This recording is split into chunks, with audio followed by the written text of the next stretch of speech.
നമസ്കാരം. നിങ്ങളൊരു കാറ് വാങ്ങാൻ ഇപ്പോൾ ആഗ്രഹിച്ചിരിക്കുന്ന ഒരാളാണോ? തീർച്ചയായിട്ടും നിങ്ങളിപ്പോൾ ഒരു കൺഫ്യൂസ്ഡ് ആയിട്ടുള്ള ഒരു സ്റ്റേജിലായിരിക്കും. ഏത് കാറ് വാങ്ങണം, ഏത് മോഡൽ വാങ്ങണം, എത്ര പ്രൈസ് ഉള്ള ഒരു വാഹനം വാങ്ങണം എന്നുള്ളതല്ല ഇപ്പോഴത്തെ പ്രധാനപ്പെട്ട ഒരു പ്രശ്നം അല്ലെങ്കിൽ ഒരു കൺഫ്യൂഷൻ്റെ കാരണം. എഥനോൾ എന്ന് പറയുന്ന ആ ഒരു കോമ്പണൻറ്റ് പെട്രോളിൽ മിക്സ് ചെയ്ത് വരുന്നു. E20 പെട്രോളാണ് ഇപ്പോൾ ഉള്ളത്. ഭാവിയിലേക്കത് E27ഉം 30യും പിന്നെ ഫ്ലക്സ് ഫ്യൂവലിൻ്റെ കാര്യം നമുക്കറിയാം. 20 മുതൽ 85% വരെ എഥനോൾ കലർത്തിയ പെട്രോൾ മാർക്കറ്റിൽ ലഭ്യമാകും. അങ്ങനെ വരുമ്പോൾ നമ്മളിപ്പോൾ വാങ്ങുന്ന കാറ് അല്ലെങ്കിൽ ഉടനടി വാങ്ങാൻ പോകുന്ന കാറ് ഇത്തരം പെട്രോൾ മാത്രം മാർക്കറ്റിൽ അവൈലബിൾ ആകുമ്പോൾ അതിലുപയോഗിച്ച് ഈ വാഹനം കൊണ്ടു നടക്കാൻ കഴിയുമോ? നമ്മൾ ഇൻവെസ്റ്റ് ചെയ്യുന്ന ഹ്യൂജ് എമൗണ്ട് ഒരു ഉപയോഗവുമില്ലാതെ റീസെയിൽ വാല്യൂ കുറഞ്ഞ് നഷ്ടപ്പെട്ടു പോകുമോ എന്നുള്ളൊരു ആശങ്കയും ഇപ്പോൾ കസ്റ്റമേഴ്സിൻ്റെ ഇടയിലുണ്ട്. തീർച്ചയായിട്ടും ഈ ഒരു അവസ്ഥയിൽ എനിക്കറിയാവുന്ന കുറച്ച് കാര്യങ്ങൾ മാത്രമാണ് ഞാൻ നിങ്ങളോട് ഷെയർ ചെയ്യാൻ പോകുന്നത്.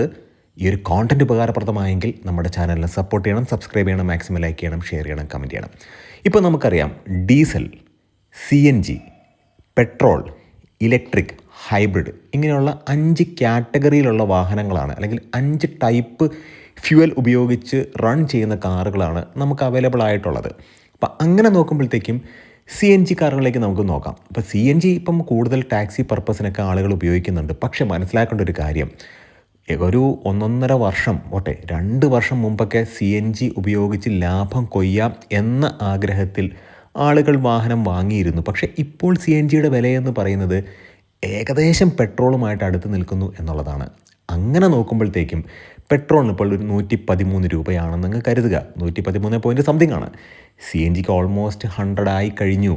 13 രൂപയുടെ ഡിഫറൻസ് മാത്രമേ ഉള്ളൂ. അങ്ങനെ നോക്കുമ്പോഴത്തേക്കും CNG കാറുകൾക്ക് പെട്രോൾ കാറിനേക്കാൾ വില കൂടുതലാണ്.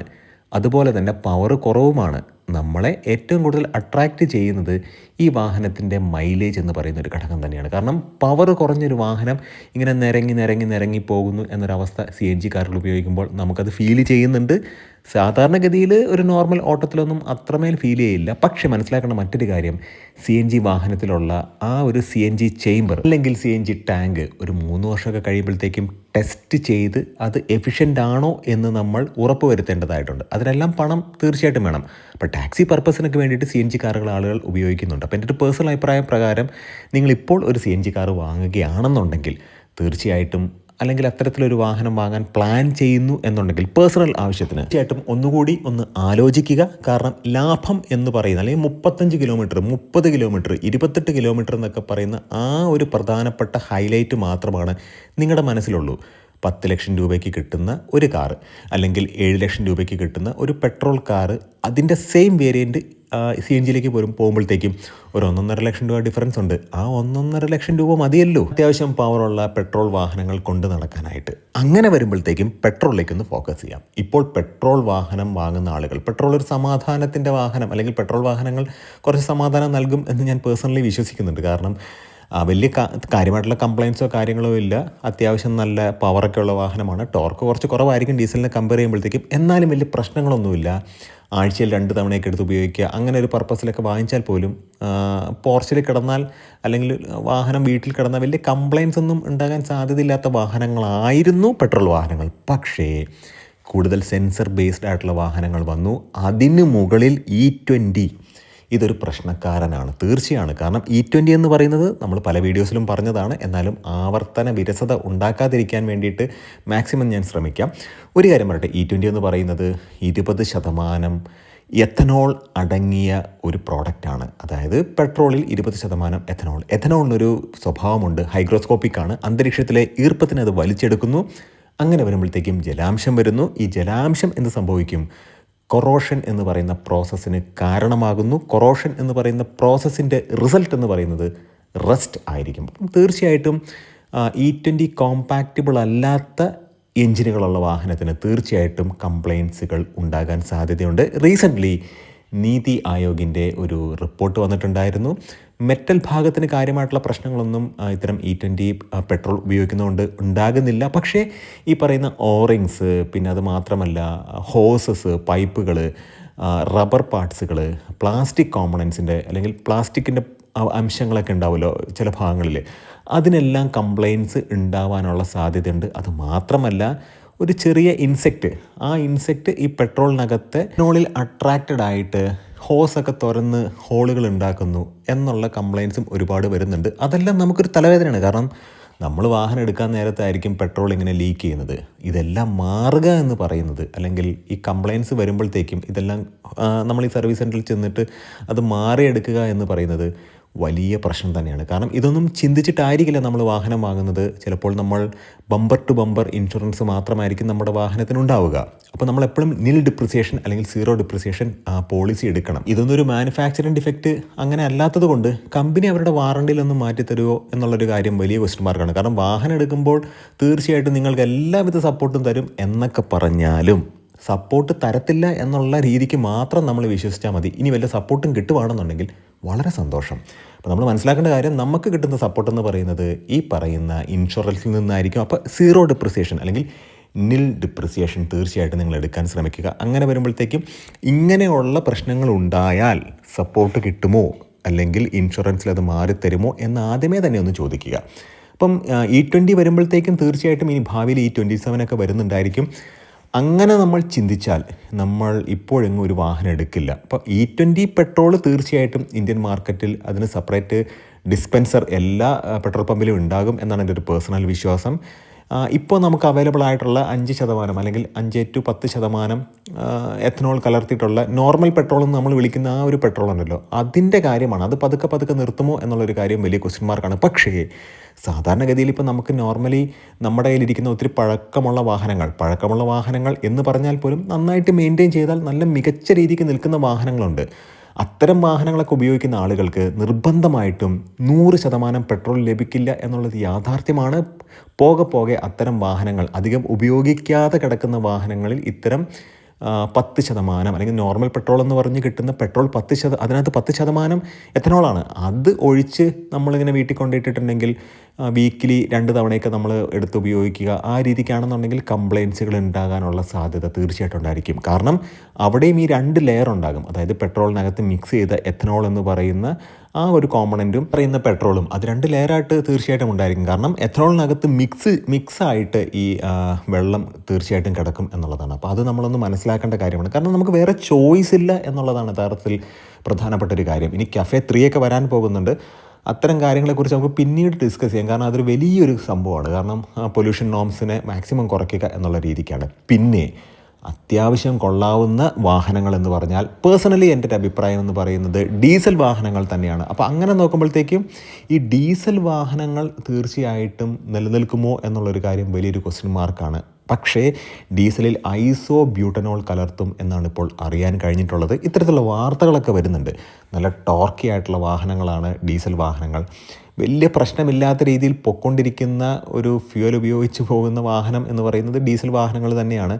അതിനും ഇങ്ങനെയുള്ള പ്രശ്നങ്ങൾ വന്നു തുടങ്ങി എന്നുള്ളതാണ്. ഇനി ഇലക്ട്രിക്കിലേക്ക് നിങ്ങൾ ചിന്തിച്ചാൽ, ഇലക്ട്രിക് എന്ന് പറയുന്നത് നിങ്ങളത് ആലോചിക്കുമ്പോഴേ നിങ്ങൾക്ക് എന്താണ് തോന്നുന്നത്, വളരെ കുറഞ്ഞ പൈസയ്ക്ക് നമുക്ക് ഉപയോഗിക്കാം. പക്ഷേ ചിന്തിക്കുക, നോർമൽ ഒരു വാഹനം അത് പെട്രോൾ വാഹനമാണ്.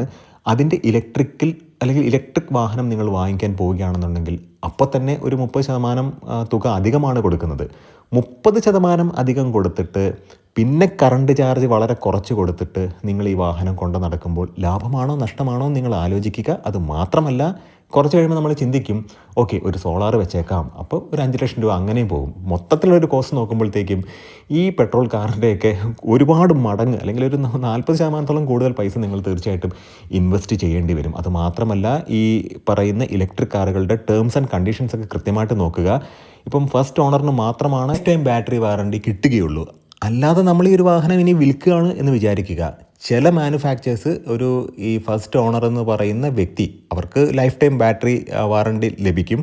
അത് 15 വർഷമാണ്. അത് കഴിഞ്ഞിട്ടും രണ്ടാമതൊരാൾക്ക് കൊടുക്കുമ്പോഴത്തേക്കും അല്ലെങ്കിൽ നെയിം ട്രാൻസ്ഫർ ചെയ്ത് കഴിഞ്ഞാൽ പിന്നീട് ഈ ബാറ്ററിക്ക് വാറണ്ടി കിട്ടില്ല എന്നുള്ള രീതിക്കുള്ള വാർത്തകളൊക്കെ നമ്മൾ ഒരുപാട് കേട്ടിട്ടുണ്ട്. അത് മാത്രമല്ല, ചില ഓണേഴ്സ് മാനുവലിൽ ഈ ഒരു കാര്യം ഞാൻ വായിച്ചിട്ടുമുണ്ട്. പ്രധാനമായിട്ടും നമ്മൾ മനസ്സിലാക്കേണ്ടത്, ടെക്നോളജി മാറിക്കൊണ്ടിരിക്കുകയാണ്. ഇപ്പോൾ LFP ബാറ്ററിയും അതുപോലെ NMC ഒക്കെയാണ്. അതൊക്കെ മാറിയിട്ട് ഹൈ ടെക്നോളജി അല്ലെങ്കിൽ ബ്ലേഡ് ടൈപ്പ് ബാറ്ററിയൊക്കെ ഇന്ത്യൻ മാർക്കറ്റിലേക്ക് വരാൻ പോവുകയാണ്. സോളിഡ് സ്റ്റേറ്റ് ബാറ്ററികളൊക്കെ തീർച്ചയായിട്ടും ഇന്ത്യൻ മാർക്കറ്റിലേക്ക് വരും. അങ്ങനെ വരുമ്പോഴത്തേക്കും വലിയൊരു കുതിച്ചുചാട്ടം അവിടെ ഉണ്ടായിരിക്കും. പിന്നെ ഈ പറയുന്ന ഇലക്ട്രിക് കാറുകളെ സംരക്ഷിച്ച് കൊണ്ടുപോകുക എന്ന് പറയുന്നത് കുറച്ച് ടാസ്ക് തന്നെയാണ്. കാരണം ഇത് എപ്പോൾ വേണമെന്നുണ്ടെങ്കിലും ഇതിൻ്റെ ഒരു സോഫ്റ്റ്വെയർ നിഗിൾസ് അല്ലെങ്കിൽ ഇഷ്യൂസ് കാര്യങ്ങളൊക്കെ ഉണ്ടാകും. അങ്ങനെ വരുമ്പോഴത്തേക്കും നമുക്ക് എപ്പോഴും ഒരു റേഞ്ച് ആങ്സൈറ്റി പോലെ തന്നെ എന്താ പറയുക, ഈ ഇത്തരം വാഹനങ്ങളുടെ ചെറിയ ചെറിയ പ്രോബ്ലംസ് വരുമ്പോഴത്തേക്കും നമുക്കത് ഈസിലി റെക്ടിഫൈ ചെയ്ത് നിയർ ബൈ ആയിട്ടുള്ളൊരു ഷോപ്പിൽ കൊണ്ടുപോയിട്ട് മാറ്റാനൊന്നും കഴിയില്ല. ഈ ഒരു വാഹനം അപ്പം തന്നെ റിക്കവറി വാനിനകത്ത് കയറ്റി ഈ പറയുന്ന സർവീസ് സെൻറ്ററിലേക്ക് എത്തിക്കേണ്ടി വരും. അങ്ങനെ ഒരു കാര്യമുണ്ട്. ചാർജിങ് ഇൻഫ്രാസ്ട്രക്ചറൊക്കെ ഇപ്പോൾ ഒരുപാട് നന്നായിട്ടുണ്ട്. ഇപ്പോൾ ഒരുപാട് റേഞ്ചുള്ള വാഹനങ്ങളൊക്കെയാണ് വരുന്നത്. അങ്ങനെ നോക്കുമ്പോഴത്തേക്കും ഹൈവേസിൽ ഈ റീജൻ തീരെ ഇല്ലാത്തത് കൊണ്ട് തന്നെ റേഞ്ചിൽ കാര്യമായിട്ടുള്ളൊരു ഡിപ്പ് ഉണ്ടായിരിക്കും. പക്ഷേ ബമ്പർ ടു ബമ്പർ ട്രാഫിക്കിലൊക്കെ നല്ല റേഞ്ച് ലഭിക്കും എന്നുള്ളതാണ്. ഇനി അങ്ങോട്ട് ഹൈബ്രിഡിന് യാതൊരുവിധ സപ്പോർട്ടും ഇന്ത്യൻ ഗവൺമെൻറ് കൊടുക്കുന്നില്ല എന്നുള്ളതാണ് പേഴ്സണലി എൻ്റെ അഭിപ്രായം. കാരണം ഹൈബ്രിഡ് എനിക്ക് തോന്നുന്നു ഇപ്പോഴും 45% ആണ് ടാക്സ് വരുന്നത്. പ്രധാനപ്പെട്ട ഒരു കാര്യമെന്ന് പറയുന്നത് ഇനി വരുന്ന സീരീസ് ഹൈബ്രിഡ് ടെക്നോളജിയിൽ മാരുതി സുസുക്കി ഒരുപാട് വാഹനങ്ങൾ ഇറക്കാൻ പോകുന്നുണ്ട്. അപ്പോൾ അങ്ങനെ ഇറങ്ങാൻ പോകുന്ന വാഹനങ്ങൾ അവർ പ്രധാനമായിട്ടും ടാർഗറ്റ് ചെയ്യുന്നത് ഇന്ത്യൻ ഗവൺമെൻറ്റിൻ്റെ ഒരു നിയമപ്രകാരം ഒരു വാഹനത്തെ ഇലക്ട്രിക് വാഹനം എന്ന് വിളിക്കണം എന്നുണ്ടെങ്കിൽ ആ വാഹനത്തിൻ്റെ ടയറുകളെ ചലിപ്പിക്കുന്നത് ഒരു മോട്ടറായിരിക്കണം. ആ മോട്ടറിന് പവർ കൊടുക്കുന്നത് ഒരു ബാറ്ററി ആയിരിക്കണം. ആ ബാറ്ററിയിൽ ശേഖരിച്ചിട്ടുള്ള ഇലക്ട്രിക് പവർ അല്ലെങ്കിൽ ഇലക്ട്രിസിറ്റി അല്ലെങ്കിൽ ഫ്ലോ ഓഫ് ഇലക്ട്രോൺസ് അതുപയോഗിച്ച് മോട്ടർ പ്രവർത്തിക്കുന്നു. ആ മോട്ടറിൻ്റെ പ്രവർത്തനം കൊണ്ട് അല്ലെങ്കിൽ മെക്കാനിക്കൽ എനർജി കൊണ്ട് ടയറുകൾ കറങ്ങുന്നു. ഈ ഒരു വാഹനം അല്ലെങ്കിൽ ഇത്തരത്തിലുള്ള സീരീസ് ഹൈബ്രിഡ് ടെക്നോളജിയിലെ വാഹനങ്ങൾ നമ്മളിപ്പോൾ കറണ്ടിന് കുത്തിയിടേണ്ട ആവശ്യമൊന്നുമില്ല. കാരണം അതിനകത്ത് ഒരു എഞ്ചിൻ ഉണ്ടായിരിക്കും. എഞ്ചിൻ എന്ന് പറയാൻ കഴിയില്ല, ഇപ്പോൾ നമുക്ക് എഞ്ചിൻ എന്ന് വിളിക്കാം. സെറ്റൽ ഇ എന്ന് പറയുന്ന ആ ഒരു എഞ്ചിനായിരിക്കും വരുന്നത്. ആ എഞ്ചിനിൽ നമ്മൾ ഒരു പെട്രോൾ കൊടുത്താൽ മതി. പെട്രോൾ ടാങ്ക് തീർച്ചയായിട്ടും ഉണ്ടായിരിക്കും. അപ്പോൾ അതിൽ പെട്രോൾ ഒഴിക്കുക. ആ പെട്രോൾ ഉപയോഗിച്ച് എഞ്ചിൻ ഒരു ജനറേറ്ററായിട്ട് പ്രവർത്തിക്കും. ആ ജനറേറ്റർ എന്ത് ചെയ്യും? മെക്കാനിക്കൽ എനർജിയെ ഇലക്ട്രിക്കൽ എനർജിയാക്കി മാറ്റി ബാറ്ററിയിൽ സ്റ്റോർ ചെയ്യുന്നു. ആ ബാറ്ററിയിൽ സ്റ്റോർ ചെയ്ത ഇലക്ട്രിക്കൽ എനർജി വീണ്ടും മെക്കാനിക്കൽ എനർജി ആയിട്ട് മോട്ടറിലേക്ക് വരുന്നു. അല്ലെങ്കിൽ മോട്ടർ അതിനെ മെക്കാനിക്കൽ എനർജിയാക്കി മാറ്റുന്നു. അതുപയോഗിച്ച് വാഹനം മുമ്പോട്ട് പോകുന്നു. അല്ലെങ്കിൽ വാഹനത്തിൻ്റെ വീലുകളെ അത് ചലിപ്പിക്കുന്നു. അപ്പോൾ അവിടെ ഈ പറയുന്ന 5% GST അപ്ലിക്കബിൾ ആവും. അങ്ങനെ വരുമ്പോഴത്തേക്കും പെട്രോൾ കാറുകളുടെ വിലയോട് അടുപ്പിച്ച് നമുക്ക് ഇലക്ട്രിക് കാറുകൾ ലഭിക്കും. അല്ലെങ്കിൽ സീരീസ് ഹൈബ്രിഡ് ടെക്നോളജിയിലൂടെ വാഹനങ്ങൾ ലഭിക്കും. കാരണം കമ്പനി ഇതിനൊരു ഇലക്ട്രിക് കാർ എന്നുള്ള രീതിക്കാണ് പ്രസൻറ്റ് ചെയ്യാൻ പോകുന്നത്. ടാറ്റ അതിനെ എതിർക്കുന്നു എന്ന വാർത്തകളൊക്കെ വന്നിട്ടുണ്ടായിരുന്നു. തീർച്ചയായിട്ടും ഒരുപാട് വീഡിയോസിൽ നമ്മളിത് പറഞ്ഞതാണ്. അത്തരം വാഹനങ്ങൾ വന്നാൽ തീർച്ചയായിട്ടും വളരെ നല്ലതാണ്. മാത്രമല്ല GSTയുടെ ബെനിഫിറ്റ്, അതായത് 2025 സെപ്റ്റംബർ 22 വന്ന GST 2.0 ആ ഒരു ബെനിഫിറ്റ് ഇപ്പോൾ ഇല്ല. കാരണം വാഹന നിർമ്മാതാക്കളൊക്കെ വില കൂട്ടിക്കൊണ്ടിരിക്കുകയാണ്. മഹീന്ദ്ര ഓൾറെഡി 2.5% വില കൂട്ടിക്കഴിഞ്ഞു. ഓരോരോ മാനുഫാക്ചേഴ്സ് അത് ഇനിയിപ്പം അവരുടെ വില കൂട്ടിക്കൊണ്ടിരിക്കും. അസംസ്കൃത സാധനങ്ങളുടെ വില വർദ്ധിച്ചു എന്ന് പറഞ്ഞ് തീർച്ചയായിട്ടും വില കൂട്ടിക്കൊണ്ടിരിക്കും. അപ്പോൾ തീർച്ചയായിട്ടും ഈ ഒരു സന്ദർഭത്തിൽ ഒരു വാഹനം വാങ്ങുന്ന ആൾ, നിങ്ങൾക്കൊരു വാഹനം അത്യാവശ്യമാണെന്നുണ്ടെങ്കിൽ തീർച്ചയായിട്ടും പെട്രോൾ കാറുകളിലേക്ക് പോവുക. അത് E20 കാറുകൾ അല്ലെങ്കിൽ E20 പെട്രോൾ ഉപയോഗിച്ച് ഓടുന്ന വാഹനങ്ങളാണെങ്കിൽ പോലും അത് മാർക്കറ്റിൽ അവൈലബിൾ ആയിരിക്കും. E20ക്ക് സെപ്പറേറ്റ് ഒരു ഡിസ്പെൻസർ തീർച്ചയായിട്ടും ഉണ്ടായിരിക്കും. പിന്നെ ഫ്ലക്സ് ഫ്യൂവലിന് സെപ്പറേറ്റ് ആയിട്ടുള്ളൊരു ഡിസ്പെൻസർ ഉണ്ടായിരിക്കും എന്നാണ് എൻ്റെ ഒരു പേഴ്സണൽ വിശ്വാസം.